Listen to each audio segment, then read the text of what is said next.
This is Tina Shea Blanchett, your friendly digital engagement specialist, and this is WordPress Wednesday.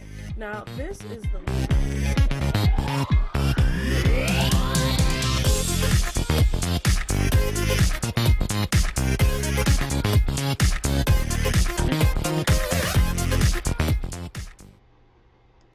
Hello, I'm Tina Shea Blanchett, and this is WordPress Wednesday. I'm super excited to talk to you today, the first WordPress Wednesday of the new school year, and we have a lot to talk about, so I'm going to jump right in. This week's topic is staff directories. Now, this is a school topic.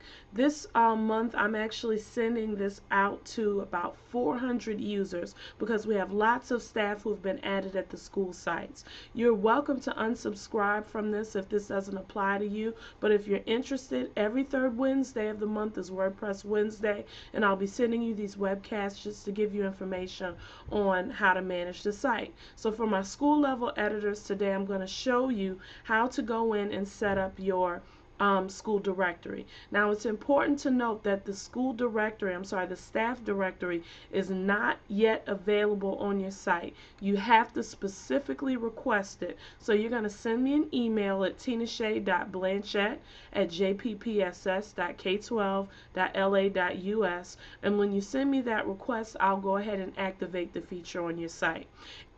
I also want to send congratulations to Carrie Fernandez over at Butler for having the website of the month.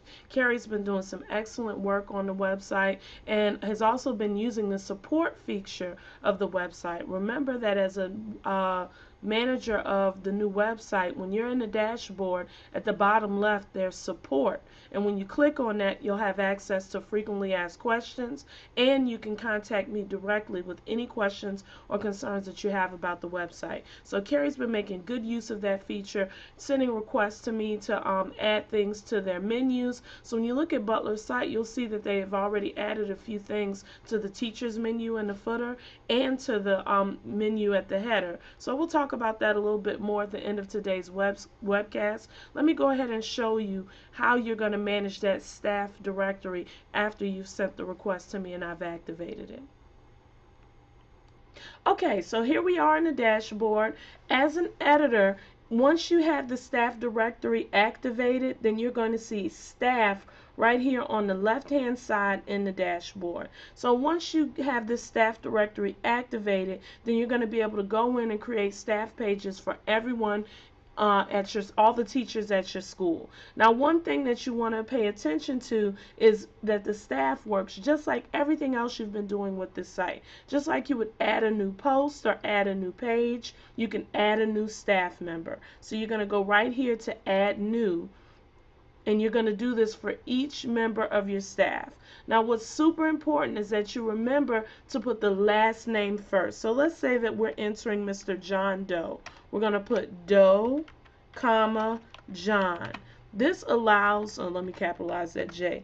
This allows the staff directory to pull in every person by their last name and alphabetize them by their last name. Now, when I go away from this name, you're going to see that it automatically generates a permalink.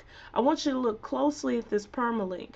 If this permalink has a 2 next to it, that means that there's already a John Doe in here. So you want to also pay attention to these permalinks because it's an easy way to check to make sure that you haven't already entered a teacher. So that's the first thing you want to do.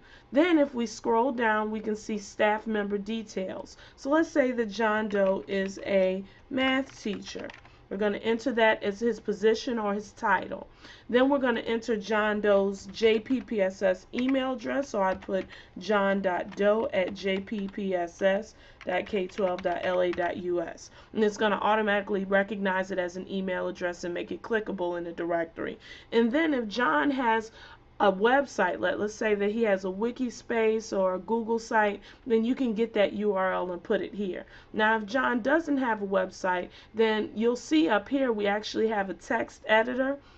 This means that John, when I publish this, is going to have his own page on the website. So with this new staff directory, every single teacher gets his or her own page. So what we're going to talk about in just a moment is how you can set it up so that John can come in and edit this page himself. So you can actually take this permalink and put it as the website URL, and that will take people to this page, okay?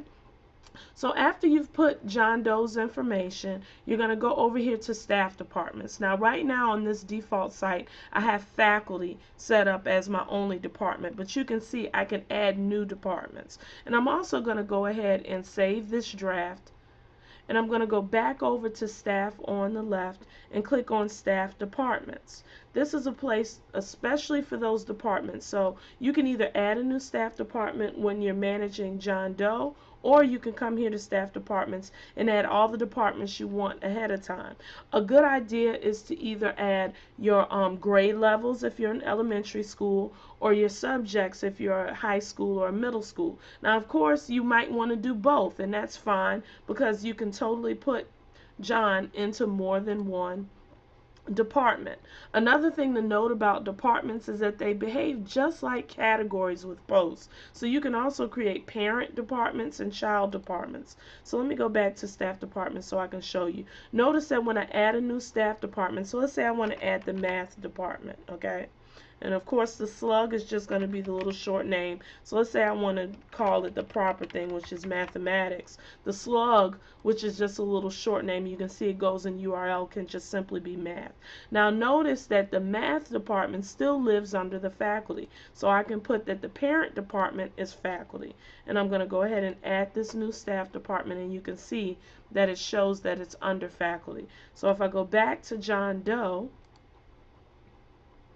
I can put him in the math department, okay? So now that I have John's department, I also want to put a picture of him. Now what you want to note is that his his picture will only show up on his page. So it's okay if your teachers don't have pictures. There's not going to be a page like before where some people have pictures and some people don't, and you can see it, okay? The only way a person will see whether this teacher has a picture or not is if they actually click on his or her name on the staff directory. So uploading a picture for the teacher is just like uploading any other picture to the site. You just want to keep in mind that there are specific requirements for the sizes based on how the staff page looks. Let me go, and I've actually written this on the page, so let me pull that up.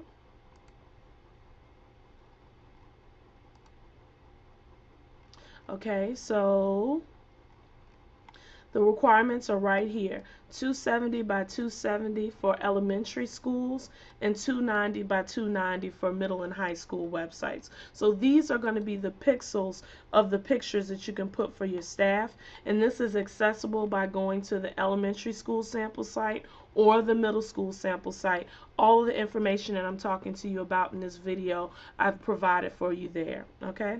So let's go back. So now we can upload a picture, we can give a department. Now the question is, how do we make this so that the teacher can go in and update this information, him or herself?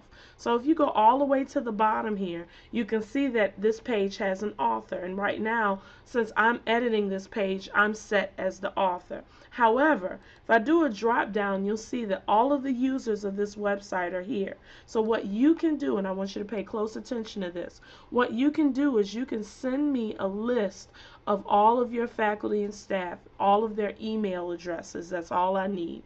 If you send me their email addresses, and what I'm going to do is go in and add them as contributors to your website. And so when you're adding them to the staff directory, you can go right here and they'll all be here, and you can actually assign each teacher to his or her page. So what this means is that when John Doe logs in, if I've made him author of this page, then he'll be able to edit this page freely. He can upload his own picture, he can put homework, you know, whatever he wants to put on this page, he can add it, okay? So I want to show you some schools that have actually done this. So if I click, this is Riverdale Middle School website. They've actually already set up their directory. You can see that when I click on Chad Como, his staff page comes up, and you can see that he's written a little bit of information about himself. If I go back, there are other teachers who are using this as a way to share assignments. I have a teacher who has put a link to her wiki, so she did go ahead and create a wiki.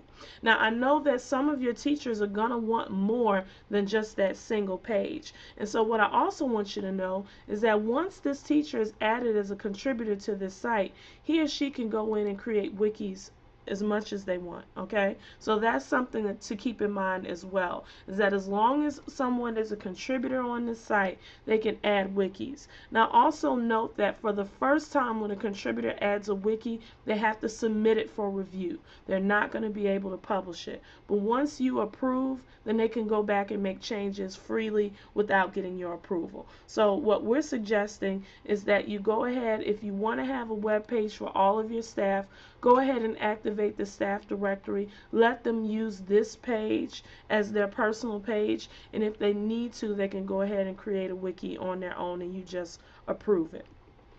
So you're going to go through and do this for every single teacher on your staff. Once you've created these staff entries for your staff, then the last step that you want to take is to activate the staff directory. So now I'm going to go to Pages. And right now, the way the website is set up, you have two places where you're going to want to show this staff directory. The first is under About Us on the faculty and staff page. So I'm going to click on that. And you can see right over here at Page Attributes that we have the ability to choose a template. So when you drop down, you can see that there's already a staff directory template. When I click on this and I hit Update, when I visit the page, I'm going to get my staff directory. And again, we can go back to Riverdale to see this is what a staff directory looks like. And if I go to Kerner, they also have their staff directory activated, and it looks the same. So all you have to do is go to your Page Attributes and activate the staff directory template. And as long as you have your staff entered, then they're going to be pulled in. And you can see that you get this spreadsheet or this table with all of your staff listed in alphabetical order, but they can also be sorted by department. They can be sorted by title and email address. Okay, so that's how you get your page activated. Now, the faculty and staff page under About Us is one place where you want to activate it. Another place would be this staff directory under Contact Us. And you can do the same thing here. Just go ahead and choose the staff directory template and click Update. Now, of course, it wouldn't be right for me to end this webcast without highlighting the website of the month, Joshua Butler Elementary. You can visit Joshua Butler's website at butler.jpschools.org. Now, when we look at this site, we can see that they've been utilizing all the functionality. They have lots of news postings with featured images. They've been using the school events calendar. They have lots of nice slides.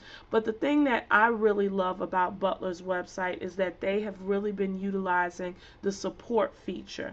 I want you to remember that we've added a support feature to the dashboard, and you can see when you're logged in, all you have to do is go down here to support, and we have frequently asked questions that you can access, as well as a way for you to submit support requests. So what Butler did, or I should say what Carrie at Butler did, was contact me because they wanted some things added to their site. So you can see that they have a unique link up here for the library, and they also have a link in the footer for Kelly Services and Achievement Network. So this is something that you also want to keep in mind, is that you do have a lot of flexibility with this website. And just because you can't do something doesn't mean that I can't do it. So please use that support feature. Please contact me if you want to add something special to your site, and let's see if we can work it out. So I encourage you to go to Joshua Butler's website to get some ideas for how you can make your website even better.